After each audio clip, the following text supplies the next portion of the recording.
আজকে ঢাকা ইউনিভার্সিটিতে ছাত্র শিবির কওমি মাদ্রাসার ছাত্রদের কাছে আপনজন হয়েছে। ওখানে কোনো দাড়ি টুপি আলা, জুব্বা আলা, তাসবিহ নিয়ে ঘুরে বেড়ায় এরকম লোক আছে ওখানে? সবগুলো প্যান্ট শার্ট পরা। ঢাকা ভার্সিটি কারা ভর্তি হয়? ঢাকা ভার্সিটিতে যারা ভর্তি হয় তাদের নামাজ নাই, বিড়ি সিগারেট খায়, এ খায় সে খায়। এই সমস্ত ছেলেদের কাছে ইসলামী ছাত্র শিবির আজকে গ্রহণযোগ্যতা পেল কেন বলেন তো? মানবিক চরিত্রের একটা চূড়ান্ত নমুনা হিসাবে এক একটা শিবির তার ছাত্রদের জীবনটাই যেভাবে তৈরি করেছে, এটা প্রমাণ করেছে তারা যে সত্যিকার মানুষ যদি তোমরা খুঁজতে থাকো তাহলে এটাকে দেখো। ঢাকার মতো একটি জাহিলি সমাজের মধ্যে সত্যের আলো নিয়ে যারা দাঁড়িয়ে আছে সেটাই শিবিরের এক একটা কর্মী এবং নেতা, ঠিক না ভাই? ঠিক। যাদের চরিত্র থেকে সুগন্ধ বের হয়, আল্লাহ রাসূল বলছেন তোমরা আতরের দোকানে বসো, দিস ইজ হাদিস। আতর যদি নাও কেন সুবাসটা ফ্রি পাবে, ঠিক না? এই আতরের দোকান বলতে কাকে বুঝালেন? যার কথা থেকে, যার চরিত্র থেকে, যার চিন্তা চেতনা দিমাগ থেকে ভালো কিছু বের হয়ে আসে। এই ভালো কিছুকে আল্লাহ রাসূল আতরের নামে নামকরণ করলেন।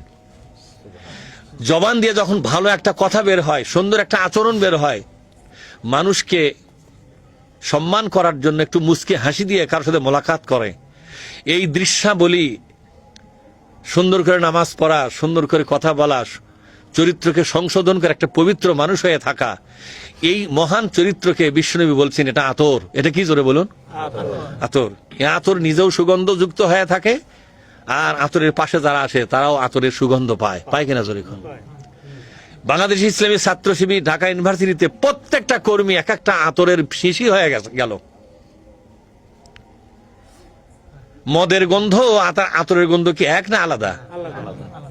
অন্যান্য ছাত্র সংগঠনের নেতা কর্মীদেরকে তারা মদের গন্ধের মতো মনে করেছে। কিসের গন্ধের মতো জোরে খান? তো মদের গন্ধ সবাই পাগল হবে? আপনারা বলেন মদের গন্ধে সবাই পাগল হবে? আতর প্রকাশ্যে বিক্রি হয়, আতর নিয়ে মানুষ চুমা খায়, মদের বোতলে কেউ চুমা খায়? মদকে ঘৃণা করে মানুষ। এমনকি যে নিজে মদ খায় সেও কিন্তু তার ছেলেকে মদ খেতে দেয় না। কেন দেয় না বলেন তো? আর যে নিজে আতর মাখে তার আতরটা ছোট বাচ্চা নিলেও খুশি হয়, হয় না? ছাত্র শিবিরের এক একটা ছেলে নিজেকে আতরের মতো করে গড়ে তুলল। ঢাকা ইউনিভার্সিটি সকল বিভাগের ছাত্রছাত্রী তাদেরকে আপনজন হিসেবে গ্রহণ করল। দেখেন প্রায় পুরা প্যানেলটাই তারা শিবিরকে দান করেছে। জাহাঙ্গীরনগর বিশ্ববিদ্যালয় বিজাতীয় সংস্কৃতির ছাত্রছাত্রীদের জন্য একটা, ওদের জন্য একটা ব্যক্তিগত আতুর ঘর বা অফিস, বামপন্থীদের একটা ভালো ঠিকানা, বামপন্থীদের লোক উৎপাদনের কারখানা জাহাঙ্গীরনগর বিশ্ববিদ্যালয়। সেই কারখানা যেখানে এক ওয়াক্ত নামাজ পড়লে সেই ছেলেকে রাতভর ধরে মারধর করা হতো। এই নামাজ পড়লো কেন? এতে শিবির হতে পারে? নামাজ কি শুধু শিবিরের জন্য না সব মুসলমানের জন্য বলেন? সেখানে কত রক্ত গেল ছাত্র শিবিরের একমাত্র নামাজ পড়ার জন্য। একটু ইসলামী বই আছে, হয়তো একটু দাঁড়িয়ে রাখছে, হয়তো কোনদিন কোরআন শরীফ তেলাওয়াত করেছে, এই জন্য তাকে মারধর করা হয়েছে। তার মানে জাহাঙ্গীরনগর বিশ্ববিদ্যালয়ে সারা জীবন ওরা নাস্তিক হিসাবে রাখতে চেয়েছিল, কিন্তু ইসলামের জন্য রক্ত যেখানে গড়ে সেই জায়গাকে ইসলামের জন্য কবুল করার দায়িত্ব কার? আল্লাহ তার দায়িত্ব পালন করেছেন। সুবহানাল্লাহ। আল্লাহ যা আছেন তা প্রমাণ হয়, কথা ঠিক না? জাহাঙ্গীরনগর বিশ্ববিদ্যালয়ের নেতৃত্বের সব শাখা আল্লাহ তাআলা শিবিরের হাতে উঠাইয়া দিলেন।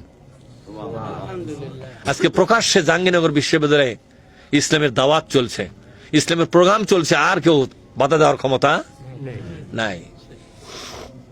সত্য যখন জাহাঙ্গীরনগর বিশ্ববিদ্যালয়ের ছাত্ররা বুঝতে পেরেছে যে এই তো সত্য এখানে, কথা ঠিক না?